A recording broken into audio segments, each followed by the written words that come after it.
আসসালামু আলাইকুম।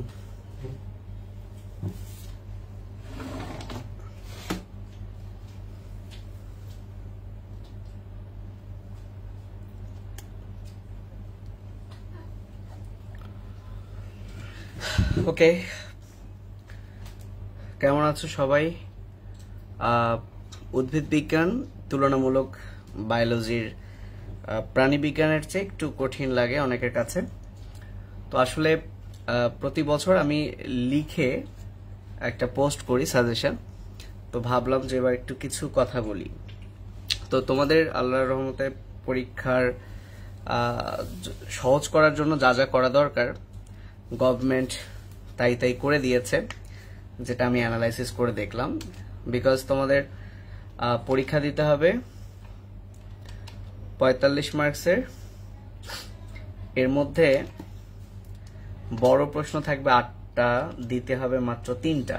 সো 8টার মধ্যে দিতে হবে 3টা। সো তোমরা খুব ভালো করে জানো যে উদ্ভিদ বিজ্ঞানের 8টা অধ্যায়ও কিন্তু তোমাদের শর্ট সিলেবাসে নাই। তোমাদের শর্ট সিলেবাসে দেওয়া আছে 7টা অধ্যায়। তার মানে 7টা অধ্যায় থেকে 8টা প্রশ্ন হবে। এ থেকে একটা জিনিস ধরে নেওয়াই যায় যে যদি আমি উদ্ভিদ বিজ্ঞানের 3টা চ্যাপ্টার ভালো করে পড়ি, জাস্ট 3টা চ্যাপ্টার খুব ভালো করে যদি আমি পড়ি, তাহলে আমি 100% 3টা গ এবং ঘ, গ এবং ঘ, সো গটা কি লেখা হচ্ছে না, গ এবং ঘ। সো আমি যদি 3টা অধ্যায় ভালো করে পড়ি তাহলে কিন্তু আমি গ এবং ঘ কমন পাচ্ছি, এটা নিয়ে কোনো সন্দেহ নাই। আচ্ছা, কিন্তু একটা ঝামেলা আছে। ঝামেলাটার জন্য আমি যদি একটু নিচের দিকে যাই, এটা হচ্ছে ঢাকা বোর্ড 2016-র একটা প্রশ্ন। তো এরকম অনেকগুলো প্রশ্নই দেখানো যায়। তো বিষয়টা হচ্ছে বা ঝামেলাটা হচ্ছে এখানে যে তোমার তো শুধু গ ঘ কমন পেলে চলবে না। যেমন একটা জিনিস বলি, তুমি ভাবলে যে আমি 3টা অধ্যায় ভালো করে পড়লে আমার রিটেন হচ্ছে, কিন্তু আসলে তা হবে না বা হওয়ার সম্ভাবনা কম। কেন? কারণ এই যে 1 নম্বর প্রশ্নটা দেখো, উদ্দীপক দেখে বোঝা যাচ্ছে যেটা হচ্ছে কোষ বিভাজন চ্যাপ্টারের পরে, এবং উদ্দীপকের সাথে গ আর ঘ এর কিন্তু মিল থাকে। যেমন গ এবং ঘ মোটামুটি উদ্দীপক অর্থাৎ কোষ বিভাজন থেকেই প্রশ্নটা হয়েছে।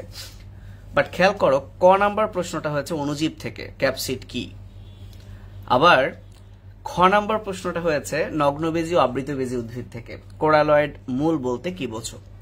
তার মানে বিষয়টা হলো তুমি কোষ বিভাজন পড়ে গেলা, কিন্তু কোষ বিভাজন থেকে তুমি গ ঘ কমন পেলেও ক খ এর জন্য তোমার কিন্তু মোটামুটি সবই পড়তে হচ্ছে, কারণ ক খ কোত্থেকে আসবে এটা কিন্তু তুমি বলতে পারো না। ওকে, আচ্ছা, দ্বিতীয় কথা হচ্ছে কিছু কিছু প্রশ্ন গ ঘ যেখান থেকে থাকে ক খ সেই চ্যাপ্টার থেকেই থাকে, সেক্ষেত্রে আলহামদুলিল্লাহ।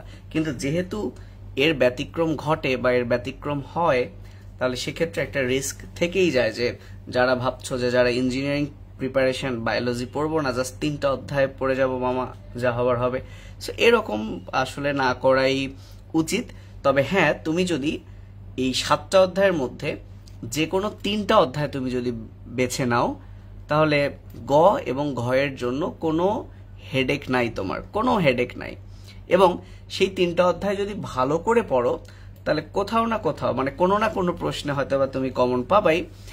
আর সবচেয়ে বড় কথা কি, আমার তো মেইন টার্গেট বা আমাদের মেইন টার্গেট তো শুধু যে ইন্টার এ প্লাস পাওয়া তা নয়।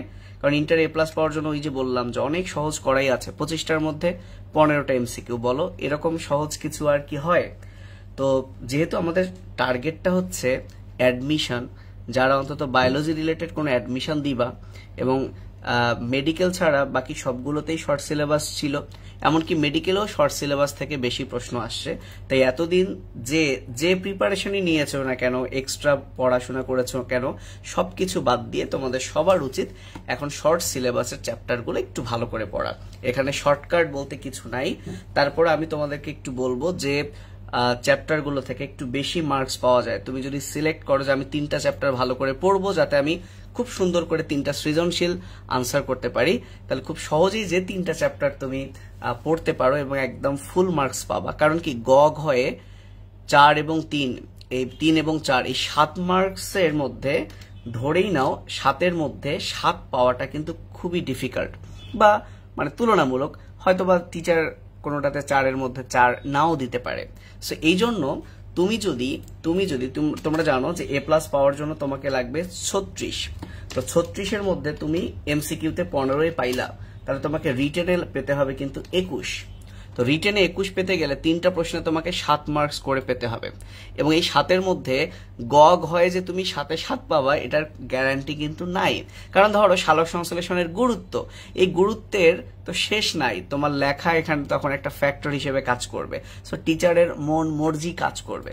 বাট খেয়াল করো, তুমি যদি ক এবং খ এই দুইটা ভালো করে পড়ো, এইখানে কিন্তু 1 আর 2 3 মার্কস প্রত্যেকটা প্রশ্নে, এইটাতে কিন্তু তোমাকে কেউ ঠেকাতে পারবে না। এবং তুমি যদি প্রতিটা প্রশ্নে এখানে 3 একদম দখলে নিতে পারো এবং এখানে 3 পাওয়া, এখানে কাটার কোনো ওয়ে নাই যদি তুমি সঠিক আনসার করো, তাহলে দেখো গ এবং ঘ মিলে 7-এর মধ্যে তোমাকে 4 পেতে হবে। এখানে তুমি যদু মধু কদু, মানে এটা আসলে কথার কথা, তুমি একটু কনসেপ্ট নিয়ে একটু লিখলেই তুমি 7-এর মধ্যে 4 কিন্তু পাবা। সো তোমার রিটেনের জন্য সবচেয়ে গুরুত্ব দিতে হবে কিন্তু ক এবং খয়ে।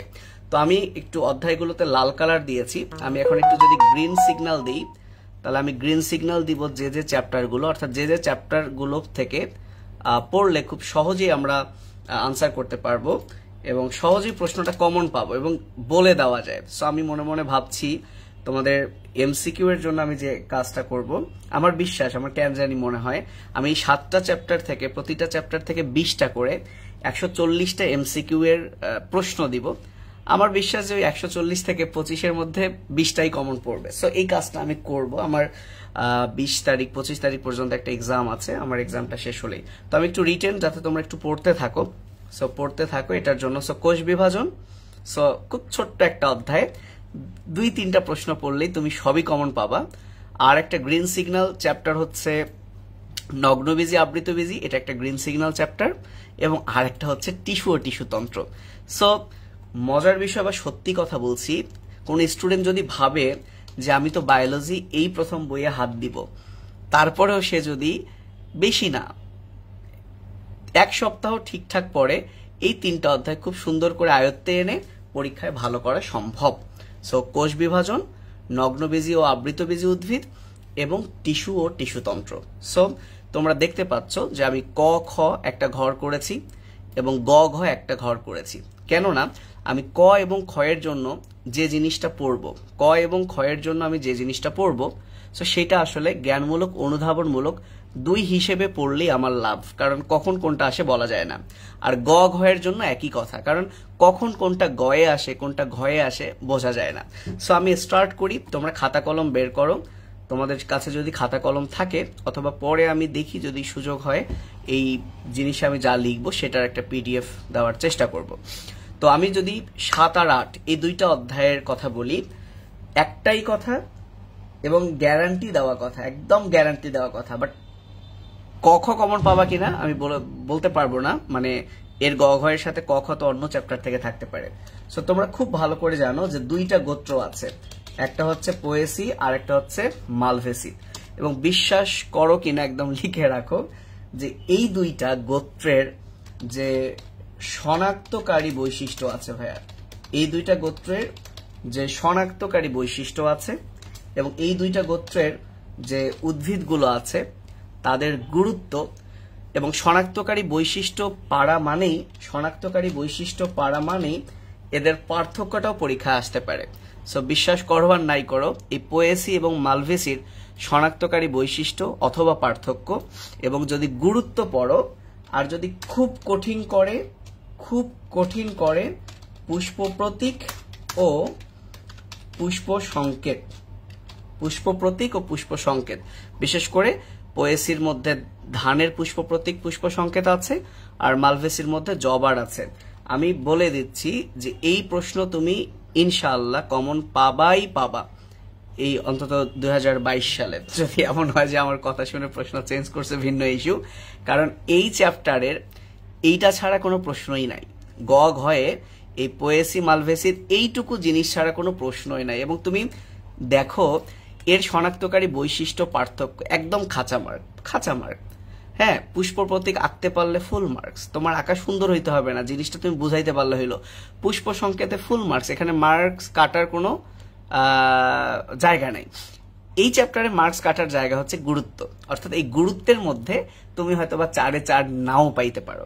সো গুরুত্বের বেলায় আমি যেটা বলি যে যার যত উদ্ভিদের এক্সাম্পল মনে থাকবে সে তত বেশি গুরুত্ব লিখতে পারবে। অ্যাজ ফর এক্সাম্পল মালভেসির গুরুত্ব তোমাকে লিখতে বলল, ঠিক আছে? তো মালভেসি মানে আমরা নর্মালি এভাবে পড়ি যে মালভেসি মানে মালামাল অনেক বেশি, অর্থাৎ মালামাল অনেক বেশি থাকলে অনেক কাজ করতে হয়। আমরা একটা টেকনিক দিয়ে মনে রাখতাম যে মালভেসি গোত্রের উদ্ভিদগুলো হচ্ছে মেসেই, মানে মেসে মালামাল বেশি হলে অনেক কাজ করতে হয়, ঢের কাজ। সো আমরা এভাবে মনে রাখতাম যে মেসেই ঢের কাজ, মানে মেসে হচ্ছে অনেক কাজ।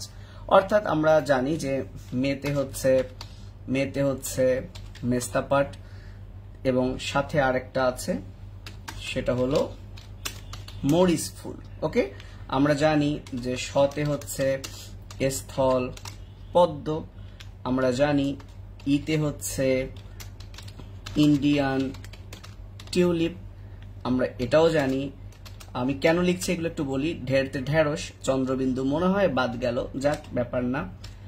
আচ্ছা, কাতে হচ্ছে কার্পাস তুলা, সাথে আর একটা আছে কেনাফ মেস্তাপাট, এবং জতে সেই বস জিনিস জবা। সো আমার কথা হচ্ছে এই যে তুমি যদি এতগুলো যে আমি ধরো কোনো কারণে তুমি ভুলে গেছো যে মালভেসি গোত্রের উদ্ভিদ হচ্ছে কার্পাস তুলা, এনিহাউ তুমি এটা ভুলে গেছো, তাহলে ভাইয়া এটা ভুলে যাওয়া মানে তোমার একটা গুরুত্ব কিন্তু মাথায় আর আসবে না। কারণ তুমি কিন্তু জানো তুলা দিয়ে কি কি হয়, অন্তত কিছু তো লিখতে পারবা তুলা দিয়ে কি কি হয়, পাট দিয়ে দড়ি হয়, তুমি কিন্তু পারবা ঢেঁড়স কি করে, জবা দিয়ে কি হয়। তাহলে তোমার যত এক্সাম্পল মনে থাকবে তুমি কিন্তু তত গুরুত্ব লিখতে পারবা। সো এটা একটা ইম্পর্টেন্ট। আর দ্বিতীয় ইম্পর্টেন্ট হচ্ছে তুমি যেহেতু জানোই তোমার গুরুত্ব পরীক্ষায় আসবে, সো তোমরা যে কাজটা করবা সেটা হলো গুরুত্বটা কষ্ট করে হাসান স্যারের বই পড়বা না। আমি তোমাদেরকে যদি একটা কথা বলি, আমি এখন হাসান স্যারের বইটা দেখাচ্ছি। এই যে হাসান স্যারের বইয়ে দেখো পোয়েসির গোত্রের গুরুত্ব এখানে যেভাবে আছে। এখন আমি তোমাদেরকে বলি, তোমরা হাসান স্যারের বই কিন্তু গুরুত্বটা প্লিজ পড়ো না। আমি পারলে তোমাদের জন্য ছবিটা পোস্ট করে দিব, দেখো কত চমৎকার করে। এটা হচ্ছে তোমাদের এখন বই টই আর কেনার দরকার নেই, এটা কাজল ব্রাদার্স এর বই। দেখো কত চমৎকার করে পোয়েসি গোত্রের অর্থনৈতিক গুরুত্ব আছে, এবং এইটা কিভাবে ইজিলি মনে রাখতে হয় বা খুব সহজেই মজার মতো করে আমার ইউটিউব চ্যানেলে ভিডিও কিন্তু আছে। তার মানে দেখো 1 থেকে 10 পর্যন্ত তোমাদের ম্যাক্সিমাম মার্কস কত, 4 আসবে। তাহলে তুমি যদি এরকম 10টা পয়েন্ট দাও, টিচার কিন্তু হেডলাইন খেয়াল করবে। ঠিক আছে, ভয় নাই, আমি এটা ছবি তুলেও এই বইয়ের ক্রেডিট দিয়ে আমি তোমাদের গ্রুপে এটা দিয়ে দিব। বুঝতে পারছো? তার মানে তোমাকে এই জিনিসগুলো তুমি ভাবতে পারো আরে হ্যাঁ ধান দিয়ে কিছু একটা লিখে দিব, বাঁশ দিয়ে কিছু একটা লিখে দিব। না ভাই, তুমি তো জানোই এই প্রশ্নটা আসবে, তুমি জানোই, তুমি প্রায় 90% শিওর অর্থনৈতিক গুরুত্ব আসবে। তাহলে এটা বানায় লিখতে পারবা আমি জানি, বাট আরো ভালো করে লেখো না কেন? কারণ একটা টিচার একজনের খাতা কাটবে না, সে যখন এতগুলো খাতা কাটবে, যখন দেখবে তুমি 10টা লিখছো, স্বাভাবিকভাবে তোমাকে ফুল মার্কস দিলে যে তোমার মতো করে লেখে নাই তাকে কিন্তু ফুল মার্কস দিবে না। সো একইভাবে তুমি একটু বাজে করে লিখলা, তোমার একটা ফ্রেন্ড এরকম সুন্দর করে লিখলো, তার খাতা দেখার পর পরের খাতাগুলোতে টিচার কিন্তু আর মার্কস দিতে চাইবে না, অন্তত ফুল মার্কস, যে না ওই মেয়েটা এত সুন্দর করে লিখলো, ওই ছেলেটা এত সুন্দর করে লিখলো, তাকেও 4 দিলাম, আর এই এত পচা করে লিখলো, একে কিভাবে 4 দিই? তখন কিন্তু মার্ক কাটতে থাকবে, যেটা একটা টিচারের খাতা কাটতে কাটতে হয়। তো বিষয়টা হলো এই গুরুত্বটা তোমরা অবশ্যই এই বই থেকে পড়বা। যার এই বই নাই, আমি এই জিনিসটা ছবি তুলে আমাদের গ্রুপে বা পেজে এই বইয়ের ক্রেডিট সহ দিয়ে দিব। তো এই গেল নগ্নবীজি এবং আবৃত বীজ উদ্ভিদ। আমি ট্রিকটা মুছে ফেলি, না হলে আবার অনেক ভারী হবে। তার মানে এই চ্যাপ্টার থেকে 3 এবং 4-এর জন্য বিশ্বাস করো রাসেল ভাই, সরি, এইটুকু খুব ভালো করে পড়বা। ওকে, আচ্ছা, সাথে সাইকাস থেকে রিটেনে যে প্রশ্নটা আসে, মানে গ ঘয়ে যেটা আসতে পারে, সেটা কিন্তু ক্ষয়ের জন্য ইম্পর্টেন্ট। সো আমি ক্ষয়ে সেটা লিখে দিই, সেটা হলো জীবন্ত জীবাশ্ম বলা হয় কাকে? সাইকাসকে, সাথে গিঙ্গো বাইলোবা একটা আছে সেটাকেও, এবং সাইকাস সহ যে আরো কতটা প্রজাতি আছে সবাইকেই কিন্তু। সো জীবন্ত জীবাশ্ম বলতে কি বোঝো, কেন বলা হয়, কাকে বলা হয়, এটা গ ঘয়েও আসতে পারে, ক্ষয়েও আসতে পারে। সো আমি উপরে লিখে দিলাম। এবং তোমরা জানো আরেকটা সুন্দর বিষয় আছে, কোরালয়েড মূল বলতে কি বোঝো বা কেন কোরালয়েড মূল বলে, এবং আর একটা হচ্ছে পাম ফার্ন। সো এই তিনটাই 2 মার্কসের জন্য ইম্পর্টেন্ট, কিন্তু আমি একটু লাল কালার দিই। এই দুইটা আবার জীবন্ত, সরি তোমরা দেখতেই তো পাচ্ছ না, জীবন্ত জীবাশ্ম এবং কোরালয়েড মূল, এই দুইটা আবার রিটেনে অর্থাৎ গ ঘয়েও আসতে পারে। 2 মার্কসের জন্য তো এটা মারাত্মক ইম্পর্টেন্ট। এই দুইটা আবার গ ঘয়েও কিন্তু আসতে পারে। পাম ফার্ন এটা 2 মার্কসের জন্য ইম্পর্টেন্ট। এবং তোমরা ক খ এই নগ্নবীজি চ্যাপ্টারের ক এবং খ অর্থাৎ 1 এবং 2 মার্ক, এটা কপাল ভালো থাকলে এই গ ঘয়ের সাথেই তোমরা পেতে পারো, অথবা এই জিনিসগুলো অন্য প্রশ্নের ক খ হিসেবে কিন্তু থাকতে পারে। সো তোমরা আর কি কি পড়বা আমি সেটা একটু যদি বলে দিই, এবং এর মধ্যে যদি তোমাদের কোনো প্রশ্ন থাকে আমি তোমাদের কমেন্টস পড়বো।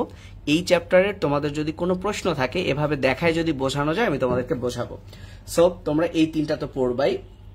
এরপর তোমরা অবশ্যই যেটা পড়বা সেটা হলো অধ্যায়টার নাম হচ্ছে নগ্নবীজি ও আবৃত বীজি। সো এই দুইটার তোমরা পার্থক্য পড়বা। পার্থক্য পড়লে কি হবে? পার্থক্য পড়লে তোমাদের 3টা প্রশ্ন হবে। পরীক্ষা যদি বলে এদের বৈশিষ্ট্য লেখো, তাহলে পার্থক্য থেকে তুমি বৈশিষ্ট্য লিখতে পারবা। পরীক্ষা যদি বলে নগ্নবীজি ও আবৃত বীজি উদ্ভিদ বলতে কি বোঝো, তাহলে তুমি পার্থক্য থেকেই বা বৈশিষ্ট্যগুলো থেকেই কিন্তু তুমি বলতে কি বোঝো লিখতে পারবা। সো এরকম একটা প্রশ্ন পড়লে 3টা প্রশ্নের আনসার হয়ে যায়, এবং এই 3টা প্রশ্ন বিগত বছরগুলোতে এসেছিল। এই দুইটার পার্থক্য এসেছিল, এই দুইটার বৈশিষ্ট্য এসেছিল, এই দুইটার বলতে কি বোঝো এসেছিল। তাহলে কেউ যদি পার্থক্যটা বিশেষ করে 4টা করে পার্থক্য পড়ে ফেলে, তার 2 মার্কসেও কাজে আসবে, বৈশিষ্ট্যও হবে, এরা বলতে কি বোঝো সেটাও হবে। সো অবশ্যই এই দুইটা পড়ে ফেলবা। এখন আসো কিছু ডেফিনেশন, বিশেষ করে 4টা ডেফিনেশন। এর মধ্যে এই যে পুষ্প প্রতীক, পুষ্প সংকেত জ্ঞানমূলকে আসে, এগুলো কাকে বলে, সাথে 2টা জিনিস, একটা হচ্ছে পুষ্প পত্রবিন্যাস আর একটা হচ্ছে অমরা বিন্যাস। খুব সুন্দর করে এই 4টা ডেফিনেশন পড়ে ফেলবা। এই 4টা ডেফিনেশন বিগত বছরগুলোতে বেশি আসছে। এখন আমি যেটা লিখে দিব এটা আমার ধারণা বিগত বছরে খুব একটা আসে নাই, তবে এটাও পড়ে রাখা উচিত। সেপাল, পেটাল, টেপাল এবং পুষ্পপুট। কারো যদি এগুলো না বুঝতে পারো আমাকে জানাও, আমি এগুলো বুঝাই দেওয়ার চেষ্টা করব। তাহলে এই হচ্ছে আমার 7ম অধ্যায়ের সাজেশন। আমার বিশ্বাস আমি যতটুকু দিলাম, দেখো গ এবং ঘয়ের জন্য আমি কিন্তু জাস্ট অল্প পড়া দিয়েছি, ঠিক আছে, এবং ক এবং ক্ষয়ের জন্য যেগুলো দিলাম সো এইখানে তো একটু বিশেষ করে এইগুলোর ডেফিনেশন তো পড়তেই হবে, আর এইগুলো হচ্ছে মোটামুটি 2 মার্কসে আসে, ক্ষয়ে আসে। তো এই হচ্ছে নগ্নবীজি, এবং আমার বিশ্বাস যারা একটু আগে ভালো করে পড়নি, একটু কষ্ট করে এই যে শনাক্তকারী বৈশিষ্ট্য 7-8টা, জবার কথা চিন্তা করলেই মালভেসির বৈশিষ্ট্যগুলো অনেকটাই হয়ে যায়। সো একবার পড়লেই কিন্তু হয়ে যাবে। তো 7ম অধ্যায় থেকে কারো কোনো জানার বা কোনো প্রশ্ন আছে কিনা আমি একটু ওয়েট করছি, যদি না থাকে আমি নেক্সট চ্যাপ্টারে চলে যাব। সো আমি এখন একটু তোমাদের কমেন্টসগুলো একটু পড়ি। ওকে, আশা করি 7ম অধ্যায়ের একটা ধারণা তোমরা পাইছো। এখন তোমরা কোনটা বোঝো না, বা তোমাদের আমরা যে কোশ্চেন সলিউশন সেশন করব সেখানে প্রবলেম যে কোশ্চেনগুলো যেগুলোতে তোমরা ভুল করতে পারো, আসলে অনেক কিছুই তোমরা পারো। এখন এই অবস্থায় তোমরা 95% কোশ্চেন পারো। এই যে 5% কোশ্চেন আছে যেখানে 25টার মধ্যে 15টা, তো দেখা গেল এমন একটা তুমি দিয়ে দিলা কিন্তু সেটা একটু পেঁচাই দিছিল। এই জিনিসগুলো এরকম কিছু প্রশ্ন আছে, তো সেটা আমরা একটু ধরে দেওয়ার চেষ্টা করব পরবর্তীতে। আগে আমরা রিটেন সাজেশনটা দেই, এবং তোমরা আজকে যা পড়ছো এখন থেকে এটা অন্তত পড়া শুরু করো। আচ্ছা, কারো কোনো প্রশ্ন আছে? আমি কমেন্টস গুলো পড়তে পারছি না, মানে বুঝতেছি না যে আসতেছে না না কি সমস্যা।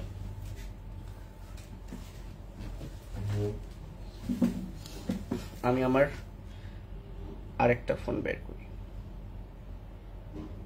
দেখি তো কি অবস্থা। ও আচ্ছা, অনেক প্রশ্ন, কিন্তু যে অনেক প্রশ্ন।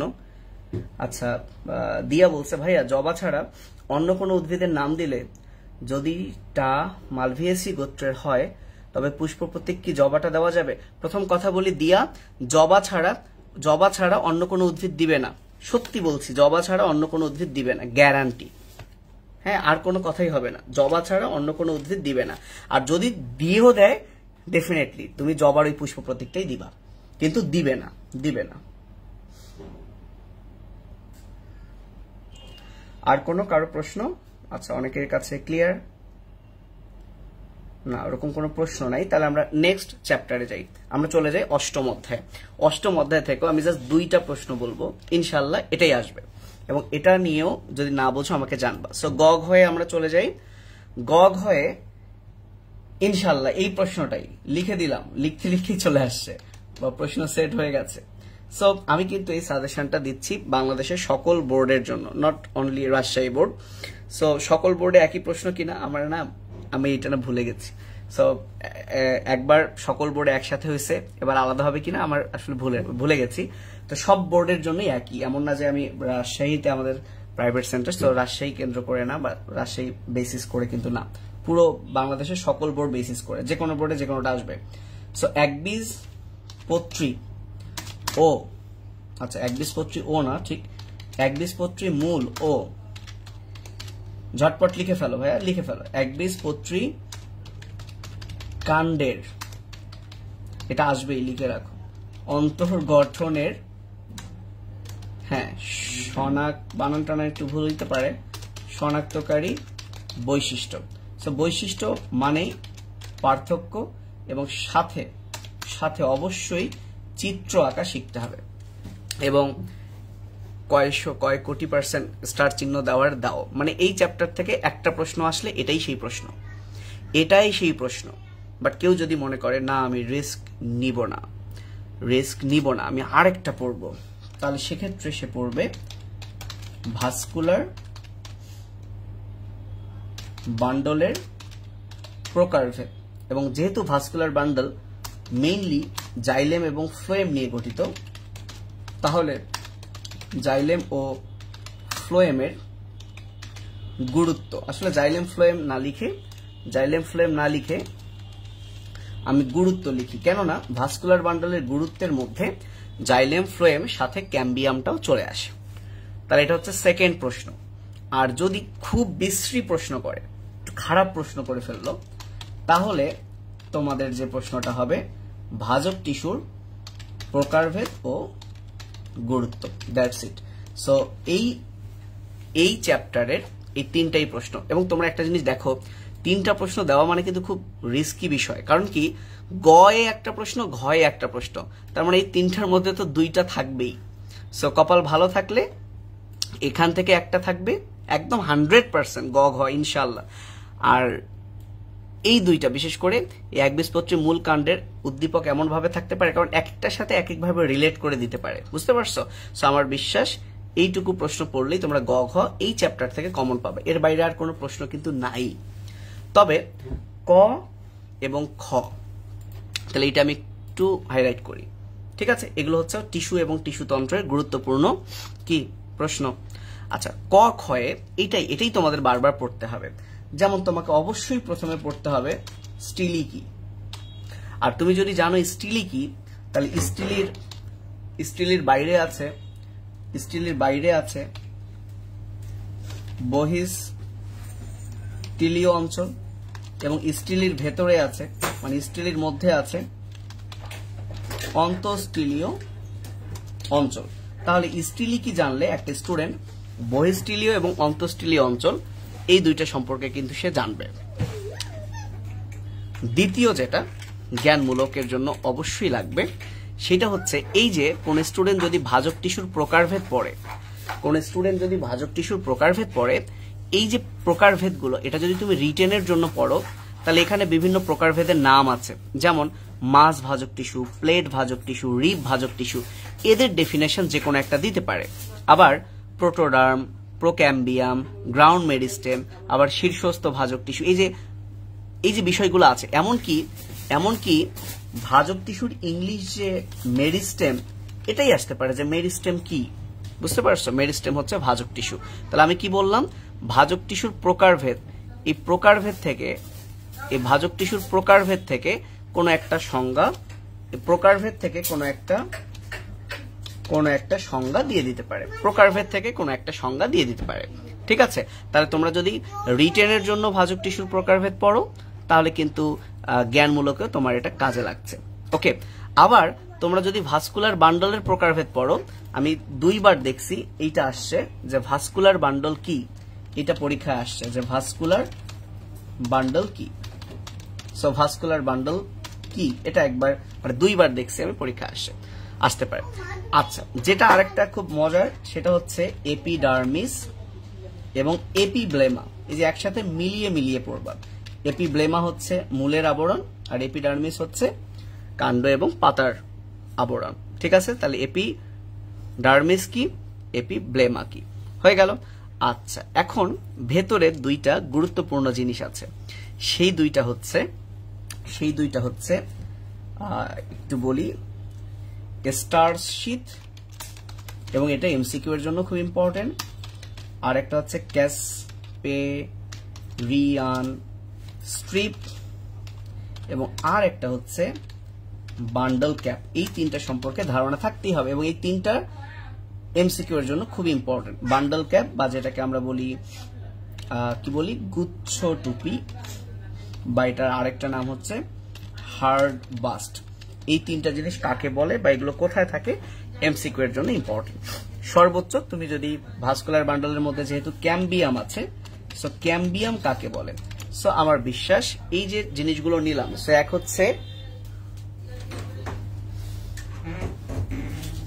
হচ্ছে স্টিলি কি। সো স্টিলি জিনিসটা কি এটা যদি তুমি জানো তাহলে বহিঃস্থলীয় অন্তঃস্থলীয় অঞ্চল পারবে। মেরিস্টেম মানে ভাজক টিস্যু, ভাজক টিস্যুর প্রকারভেদটা যদি তুমি পড়ো এখান থেকেই তোমার ডেফিনেশন হয়ে যাবে। ভাস্কুলার বান্ডল কি, জাইলেম ও ফ্লোয়েমকে ভাস্কুলার বান্ডল বলে যারা পরিবহনের সাথে জড়িত। এপিডার্মিস এবং এপিব্লেমা কি, মূলের আর কাণ্ডপাতার আবরণ। এই 3টা কই থাকে এবং ক্যাম্বিয়াম কি জিনিস। ওকে, তাহলে এই হচ্ছে টিস্যু এবং টিস্যু তন্ত্রের সাজেশন এবং আমার বিশ্বাস যে এর বাইরে অন্তত আসার কথা না। ও হ্যাঁ, একটা তো মারাত্মক জিনিস বাদ পড়ে গেছে, তাই এটা এখন 5 স্টার দিলাম, সেটা হলো হাইডাথোড। হাইডাথোড মানে পানিপত্ররন্ধ্র, হাইডাথোড মানে পানিপত্ররন্ধ্র। সে এমন হতেও পারে এইটার সাথে পত্ররন্ধ্রের পার্থক্যটাও চলে আসতে পারে। সো পত্ররন্ধ্রের সাথে হাইডাথোডের তুলনা বা এদের গঠনটা কিন্তু একটু দেখে নিও। তাহলে এই হচ্ছে টিস্যু ও টিস্যু তন্ত্র, খুব বেশি কিন্তু না। তুমি যদি এমনিতে পড়ো প্রচুর প্রচুর প্রচুর ডেফিনেশন আছে, কিন্তু কষ্ট হলেও এইটুকুর তোমরা এমন ভাবে পড়ো, বিলিভ করো পরীক্ষার আগে এইগুলোর ডেফিনেশন লিখে ফেলো, স্ত্রী কি, যাতে পরীক্ষার আগে তুমি এই যে আমি বলছি এই জিনিসগুলো পরীক্ষার আগের রাতে দেখে পরীক্ষার হলে যেতে পারো। ঠিক আছে, কারণ পড়া তো অনেক, ফাইনালি কোনটা পড়বা, সো এইটা অন্তত এখন থেকে পড়ে একটা নোট করতে পারো। তাহলে হয়ে গেল অষ্টম এবং সপ্তম। তোমাদের কারো অষ্টম অধ্যায় থেকে কোনো প্রশ্ন আছে কিনা, সো আমি কমেন্টস গুলো এখন পড়ছি। তোমাদের যদি অষ্টম অধ্যায় থেকে কারো কোনো প্রশ্ন থাকে আমাকে করতে পারো। অষ্টম অধ্যায় থেকে কোনো প্রশ্ন যদি কারো থাকে, না হলে আমি নেক্সট চ্যাপ্টারে চলে যাব। সো 2 আর 8 এমন হলো। সো একদিনে অনেক বড় ভিডিও হলো, আবার বিপদ, আবার এমনও মনে হইতে পারে তোমাদের ধুর একটা সাজেশনের জন্য এত টাইম ওয়েস্ট করব। সো আমি এটা লিখে দিলেও পারতাম, বাট আমার কথাগুলো আমার কাছে মনে হয় তোমাদের সময়েরও এখন দাম আছে, এত বেশি টাইম ওয়েস্ট করা যাবে না। আর আমি আর একটা চ্যাপ্টার নিয়ে কথা বলি, 3টা, তো টোটাল তো 7টা চ্যাপ্টার, মানে একটু কথা বললে আমার কাছে মনে হয় ভালো। আচ্ছা, আলফাহাদ একটা জিনিস বলছে মেসোফিল, এটা এমসিকিউতে খুব বেশি আসে ভাইয়া, এমসিকিউতে খুব বেশি আসে এবং কমন একটা প্রশ্ন যে পাতার গ্রাউন্ড টিস্যুকে কি বলে, মেসোফিল। আর যদি এটা কখনো পরীক্ষায় আসেও তাহলে উত্তরটা এভাবেই তুমি দিয়ে দিবা। শিহাব বলছে টিস্যুর যে মেলাগুলা দিয়ে দিল বে, আসলে কি ক খ তো শিহাব, ক খটাই তো মেইন, কারণ আমি তো আসলে ধরো একটা দিলাম, সত্যিকার অর্থে কি ভাইয়া যে আমি তো আর প্রশ্ন করি নাই, এটা জাস্ট একটা অভিজ্ঞতা থেকে বললাম। সো আমার কাছে মনে হয় একটু বেশি দেওয়াই ভালো, আমি অনেক উদার তো, কৃপণ না যে কম দিব, ঠিক আছে। আর রিস্ক থাকে, নাহলে তুমি পরে আমাকে গালি দিবা যে কি 2টা দিছেন আসে নাই। তো এইগুলো পড়লে আমার বিশ্বাস যে রিস্ক নাই আর কি, এবং কষ্ট করে এটা পড়ো, খুব বেশি কঠিন লাগবে না, একটু পড়লে মানে পড়াটা শুরু করো। আমাদের প্রবলেম কি, আমরা পড়া না শুরুই করতে পারি না, শুধু শুরু করতে চাই কিন্তু হয় না। তুমি বসে ফেলো, গা ঝেড়ে বসে ফেলো যে ভাই যে এই 2টা চ্যাপ্টার দিল, নে আজকে এই 2টা পড়ে ফেলি, তাহলে দেখবা যে না এটা হয়ে গেছে। তোমরা আসলে বসোই না, তোমরা বসলেই পারো, এই বসতেই তোমাদের যত বাধা। একটাবার বসে পড়ো, দেখো সব কত ইজি হয়ে যাচ্ছে। আচ্ছা আর কথা না বলি, আমরা কোষ বিভাজনে চলে যাই। কোষ বিভাজনের পড়া একটাই, মাইটোসিস আর মিওসিস, আছেই তো 2টা জিনিস, রাইট? সো মাইটোসিস থেকে ছবি আঁকতে দেয়। সো যারা একটু ছবি আঁকা ভালো পারো, বা অন্তত এটা তো আর ছবি আঁকার জন্য প্রফেশনাল কি বলে ছবি আঁকতে পারার দরকার নাই। সো নর্মাল লেভেলিং করে বোঝাইতে পারলে হলো। সো চিত্রগুলো আসে মাইটোসিসের যে 5টা পর্যায় আছে, যে কোনো একটা আসতে পারে, যে কোনো, এখানে ইম্পর্টেন্ট বলে কিছু নাই। মিওসিসে যেমন ইম্পর্টেন্ট বলে আছে, মিওসিসে ইম্পর্টেন্ট বলে আছে, যেমন লেপটোটিন, জাইগোটিন, প্যাকাইটিনের মধ্যে আছে, কিন্তু মাইটোসিসের 5টার মধ্যে এমন হইতে পারে তোমাকে 3টা 4টারও ছবি আঁকতে দিতে পারে। সো মাইটোসিসের চিত্রগুলো তোমাকে আঁকা প্র্যাকটিস করতেই হবে, মাস্ট মাস্ট মাস্ট। দ্বিতীয়ত, মাইটোসিস এবং মিওসিসের যদি তুমি পার্থক্য পড়ো, সো পার্থক্যটা এমন ভাবে পড়বা যাতে পরীক্ষায় যদি এদের বৈশিষ্ট্য আসে তোমরা বৈশিষ্ট্য দিতে পারো। সো মাইটোসিস ও মিওসিসের পার্থক্য, সো এমন ভাবে 8টা পার্থক্য পড়বা, কারণ 4 মার্কসে পার্থক্য আসলে মিনিমাম 8টা দিলে ভালো, ঠিক আছে? তাহলে এতে করে তোমার বৈশিষ্ট্য হবে। তাহলে মাইটোসিস মিওসিসের পার্থক্য পড়লে তোমাদের এই 2টার বৈশিষ্ট্য হবে, এই 2টার বৈশিষ্ট্য হবে, ঠিক আছে? আচ্ছা, আর মাইটোসিস থেকে ভেতর থেকে চিত্র আঁকা শিখবা ডেফিনেটলি, এবং গুরুত্ব। আর একটা জিনিস, তুমি যদি চিত্র পারো তাহলে মাইটোসিসের ভেতরের প্রত্যেকটা পর্যায়ের যে গুরুত্বপূর্ণ বিষয়গুলো, যেমন ধরো মেটাফেজ, তুমি মেটাফেজ নিয়ে যদি তোমাকে বলতে বলে, তাহলে মেটাফেজের এই যে 3টা সেটা যদি তুমি না লিখো তাহলে তো পাপ হবে এবং পরীক্ষায় তুমি মার্কস পাবা না, এটাই স্বাভাবিক। তাহলে মেটাফেজে আমরা সবাই জানি কি হয়, মেটাফেজে ক্রোমোজোম সবচেয়ে মোটা হয়, আর সবচেয়ে মোটা হওয়া মানে কি, সবচেয়ে মোটা হওয়া মানে সবচেয়ে খাটো হয়। তার মানে মেটাফেজে গুরুত্ব দিয়ে 3টা কথা আছে, সবচেয়ে মোটা, খাটো, তার মানে এখানেই অনুবীক্ষণ যন্ত্রে ক্রোমোজোম গুলো এই পর্যায়ে খুব ভালো দেখা যায়। দেন মেটাফেজে মেতে বা মতে মেটাকাইনেসিস ঘটে। সো এইটা যদি তুমি না লেখো তাহলে তো তুমি ডেফিনেটলি তোমাকে এখানে কিন্তু মার্কসটা পাবে না। আর আরেকটা জিনিস, সবচেয়ে মোটা, সম্পূর্ণ বিলুপ্তি, সো এখানে নিউক্লিয়ার মেমব্রেন কি হয়, সম্পূর্ণ বিলুপ্তি হয়। এই যে 3টা বিষয় মানে একটু জোর দিয়ে, সবচেয়ে মোটা, সম্পূর্ণ বিলুপ্তি, হ্যাঁ, আর দিয়ে একটা গুরুত্বপূর্ণ জিনিস মেটাকাইনেসিস, তাহলে এই 3টা জিনিস তোমাকে লিখতে হবে। অনুরূপভাবে অ্যানাফেজে ওই যে VLJI, তাই না, যেটাকে আমরা বলি ভুলে যাই, সেই ভুলে যাই, সো তুমি যদি ভুলে যাই না লেখো তাহলে তো হলো না। অনুরূপভাবে প্রোমেটাফেজে যে স্পিন্ডল যন্ত্র তৈরি হয়, ক্রোমোজোম যে সেখানে ড্যান্স মারে, এই যদি ড্যান্সিং বিষয়টা তুমি না দাও হবে না। তাহলে ভেতর থেকে এই জিনিসগুলো MCQতেও কাজে লাগবে, রিটেনে লিখতেও কাজে লাগবে, কিন্তু তুমি যদি ছবি আঁকতে পারো তুমি নিজেই বুঝতে পারবে হ্যাঁ কোথায় কি হচ্ছে। তাহলে মাইটোসিস থেকে চিত্র, গুরুত্ব এবং ডেফিনেটলি প্রত্যেকটা পর্যায়ের ইম্পর্টেন্ট যে ঘটনাগুলো। আচ্ছা, মিওসিস থেকে যেটা ইম্পর্টেন্ট, মিওসিসের যেটা ইম্পর্টেন্ট সেটা ডেফিনেটলি প্রোফেজ 1 এবং প্রোফেজ 1-এ লেপটোটিন আছে, জাইগোটিন আছে, প্যাকাইটিন, ডিপ্লোটিন, ডায়াকাইনেসিস। আমি যদি বলি যে ট্রিপল এস্টার একটা পড়বেন তাহলে সেটা অবশ্যই হবে প্যাকাইটিন। কেননা প্যাকাইটিন পড়লেই ক্রসিং ওভার পড়া হয়ে যাবে এবং পুরো কোষ বিভাজনের মধ্যে এটা এমন একটা প্রশ্ন একদম পারলে লিখে নিতেই পারো যে এটা পরীক্ষা আসবে, এরকম একটা প্রশ্ন, প্যাকাইটিন বা ক্রসিং ওভার। সো প্যাকাইটিন বা ক্রসিং ওভার। আর মিওসিস থেকে প্রশ্ন আসা মানেই তাহলে তার গুরুত্ব আসবে। মিওসিস থেকে প্রশ্ন মানে কি, মাইটোসিস থেকে আসলে মাইটোসিসের গুরুত্ব, মিওসিস থেকে আসলে মিওসিসের গুরুত্ব, এবং ডেফিনেটলি এখানেও যে ধাপগুলো আছে, ধাপ তো না, উপধাপ বা উপপর্যায়গুলো আছে, তাদেরও চিত্র আঁকা শিখতে হবে। বিশেষ করে প্যাকাইটিনের আগেরটা এবং পরেরটা, আই মিন জাইগোটিন এবং ডিপ্লোটিন, বেটার হয় 5টারই চিত্র আঁকা শিখতে হবে। তাহলে আমার বিশ্বাস এতটুকু পড়লেই এখান থেকে আর কোনো রিটেন প্রশ্ন নাই, কোষ বিভাজন থেকে আর কোনো রিটেন প্রশ্ন নাই। একটা প্রশ্ন আছে কিন্তু এটা রিটেনের চেয়ে বেশি আসে, মানে সরি গ ঘয়ের চেয়ে বেশি আসে ক এবং ক্ষয়ে। কোষচক্র কি বা কোষচক্র বলতে কি বোঝো, কোষচক্র কি বা কোষচক্র বলতে কি বোঝো, এটা বেশি আসে ক এবং ক্ষয়ে। তবে রিটেনে আসলেও ওই ছবিটা একটু এঁকে পার্সেন্টেজ গুলো বা সিকোয়েন্স ওয়াইজ ধাপগুলো লিখতে হবে।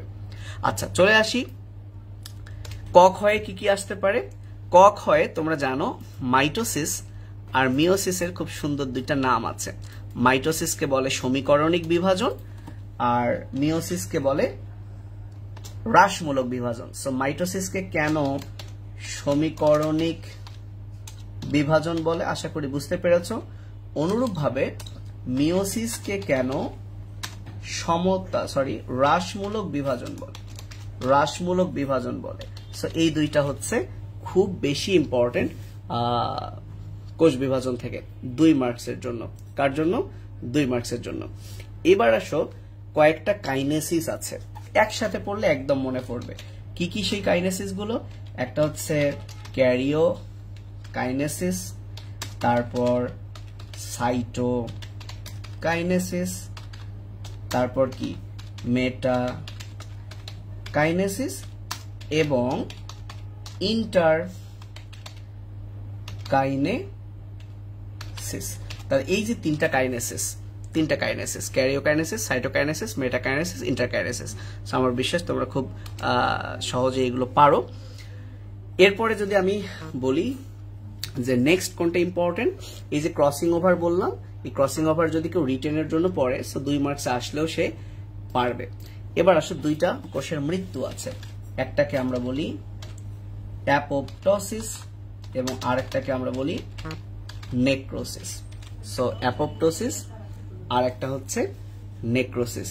তো আর মনে হয় নাই, তবে ইন্টারকাইনেসিস যেমন একটা আমরা পড়লাম, তাহলে আমরা সাথে ইন্টারফেসটাও পড়বো। যদিও কোষচক্র পড়লে ইন্টারফেসটা আমাদের এমনি হবে, তো তারপর আমরা ইন্টারফেস আলাদা করে পড়বো। তো এই হচ্ছে কোষ বিভাজন চ্যাপ্টারের 1 এবং 2 মার্কসের প্রশ্ন। তো এখন আমি দুইটা জিনিস লিখবো যেটা বিগত বছরে কখনো আসে নাই, বাট আমার কাছে কেন জানি মানে মনে হয় যে যদি দিয়ে দিতেও পারে। একটা হচ্ছে মাইটোটিক ইন্ডেক্স, এগুলো কখনো আসে নাই। আর একটা হচ্ছে মুক্ত নিউক্লিয়ার বিভাজন। কারো যদি কোনো টপিকে প্রবলেম থাকে আমাকে একটু জানাতে পারো। তাহলে এই হচ্ছে কোষ বিভাজন পুরোটা। যদি আমি একটু দেখাই, গ ঘ গুলোকে একটু মার্ক করি। সো গ ঘয়ে খুব কম প্রশ্ন দেওয়া হয়েছে, আসলে প্রশ্নই তো নাই। আর ক খ এর মধ্যে এই জিনিসগুলো একসাথে পড়বা। ক্যারিও মানে নিউক্লিয়াস, সো নিউক্লিয়াসের বিভাজন। সাইটোকাইনেসিস সাইটোপ্লাজমের বিভাজন। মেটাকাইনেসিস মেটা মানে মাঝে, অর্থাৎ ক্রোমোজোমগুলো মাঝে অর্থাৎ বিষুবীয় অঞ্চলে বিন্যস্ত হওয়ার প্রক্রিয়া, তাই না? আচ্ছা ইন্টার বানান এখানে ভুল হয়েছে। আচ্ছা ইন্টারফেস হচ্ছে 2 মাইটোসিসের মধ্যবর্তী অবস্থা বা মধ্যবর্তী পর্যায়ে।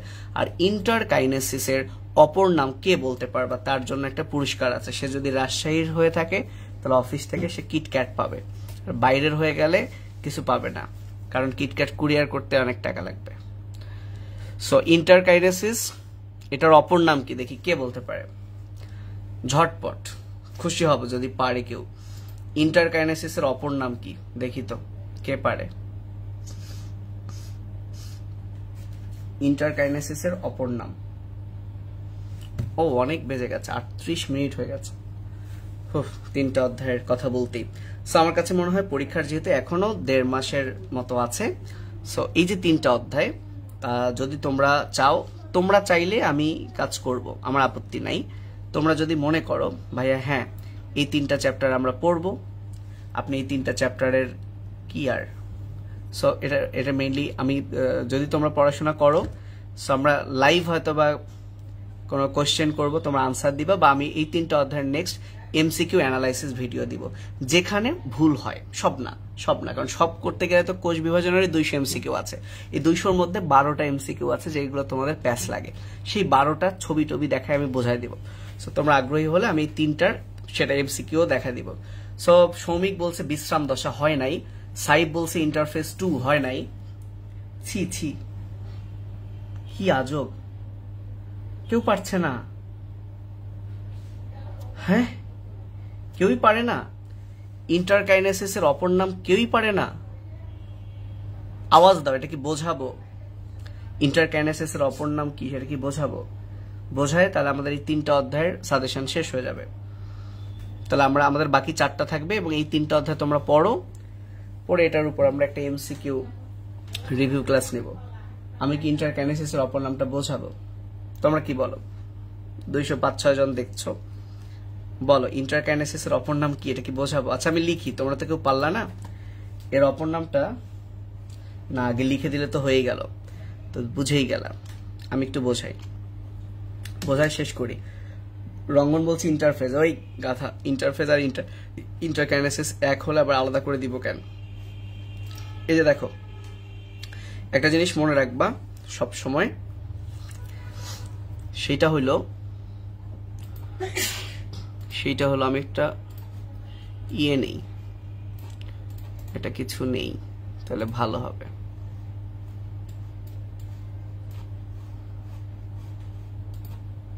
এই যে দেখো, এটা বলেই শেষ।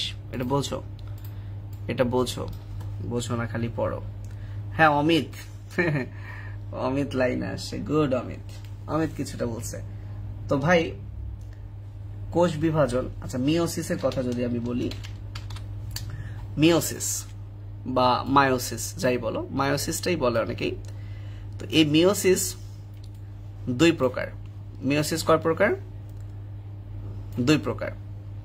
একটা হলো মিওসিস 1, আর একটা হলো মিওসিস 2। তাহলে মিওসিস কয় প্রকার?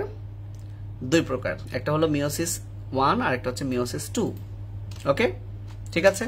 আচ্ছা, আমরা জানি যে কোনো কোষ বিভাজনে 2টা জিনিস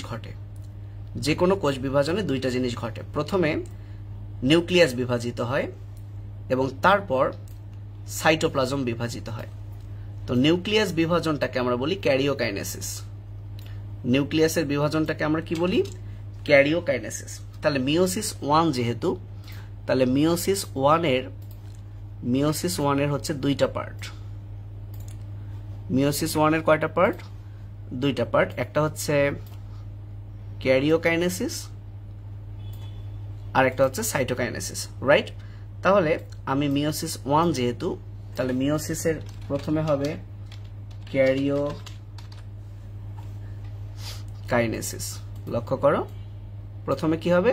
ক্যারিওকাইনেসিস। যেহেতু মিওসিস 1, তাহলে এটা হবে ক্যারিওকাইনেসিস 1। এবং একইভাবে ক্যারিওকাইনেসিসের পরে যেটা হয় সেটাকে বলে সাইটোকাইনেসিস। তো মিওসিস 1 এর 2টা ভাগ, একটা হচ্ছে ক্যারিওকাইনেসিস 1 আর একটা হচ্ছে সাইটোকাইনেসিস 1। ঠিক আছে? তাহলে অনুরূপভাবে আমি যদি বলি মিওসিস 2 এর কয়টা ভাগ? 2টা।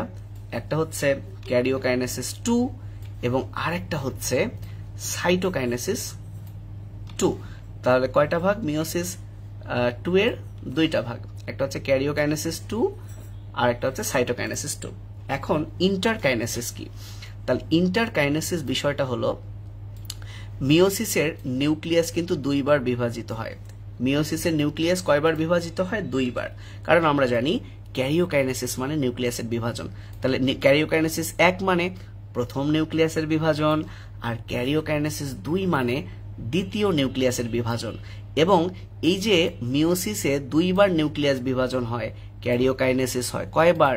2 বার। এই 2 নিউক্লিয়াস বিভাজনের এই যে মধ্যবর্তী দশা, যেটা আমি একটু লাল কইরা দেই, এই জিনিসটার নামই হলো ইন্টারকাইনেসিস। সো ইন্টারকাইনেসিস হলো ইন্টার মানে ইন্টারভাল, 2 নিউক্লিয়াস বিভাজনের মধ্যবর্তী দশা। তাহলে ক্যারিওকাইনেসিস 1 এবং ক্যারিওকাইনেসিস 2, এই 2টার মধ্যবর্তী দশার নামই ইন্টারকাইনেসিস। এবং এরই অপর নাম তোমরা এখন ছবি দেখেই বুঝতে পারছো, এরই অপর নাম হচ্ছে ইন্টারকাইনেসিস এবং এরই অপর নাম হচ্ছে সাইটোকাইনেসিস 1, যেটা অমিত সঠিক বলছে। তোমরা বুঝলা কিনা আমাকে জানাও, যে কেন কেন কেন সাইটোকাইনেসিস 1 হচ্ছে ইন্টারকাইনেসিসের অপর নাম। যদি বুঝে থাকো আমার ভালো লাগবে। তাহলে এই পর্যন্তই আজকে 3টা অধ্যায়ের অনেক সময় নিলাম। সো এই 3টা অধ্যায়ের এমসিকিউ এর প্রবলেম জিনিসগুলো, যেমন টিস্যুতন্ত্রের চিত্রে কিছু প্রবলেম হয়, নগ্নবীজির ছবিতে কিছু প্রবলেম হয়, বুঝি না আল্লাহ এটা কি অমরা না ডিম্বক, বা এই বিন্যাস নিয়ে প্রবলেম হয়, আর এইখানে কিছু পেঁচায় দেয়। সো এরকম হয়তো বা 25 থেকে 30টা এমসিকিউ আছে যেগুলো তোমরা পরীক্ষায় ভুল করতে পারো, আর বাকিগুলো সবাই পারো, কমন কমন জিনিসগুলো। যেমন ইন্টারকাইনেসিসের অপর নাম 90% স্টুডেন্ট দেখলাম জানে না। সো আমি একটু বলে দিলাম, কিছু জিনিস বুঝে পড়লে মনে থাকে। তো এই হচ্ছে বিষয়। তো ভালো থাকো অমিত, ধন্যবাদ। তুমি তো রাজশাহীরই, সো তুমি কিটক্যাট পাবা। তোমার জন্য কিটক্যাট কিনে রাখবো না, তুমি আমারে বলবা, তারপর আমি কিনে দিব। তো ঠিক আছে, সবাই ভালো থাকো। আজকে আমরা 3টা অধ্যায় বললাম, এবং আমার বিশ্বাস এই 3টা অধ্যায়ের গ ঘ পড়লে গ ঘ একটাও মিস হবে না। 8টার মধ্যে তুমি 3টা কমন পাবাই। সো ভালো করে গ ঘ গুলো রেডি করো। আর এখানকার ক খ পড়লে, কপাল ভালো থাকলে এই 3টা অধ্যায়েরই ক খ এর যে কোনোটার সাথে কিন্তু তোমরা পেয়ে যেতে পারো। সো বেস্ট অফ লাক সবার জন্য। আল্লাহ হাফেজ, আসসালামু আলাইকুম।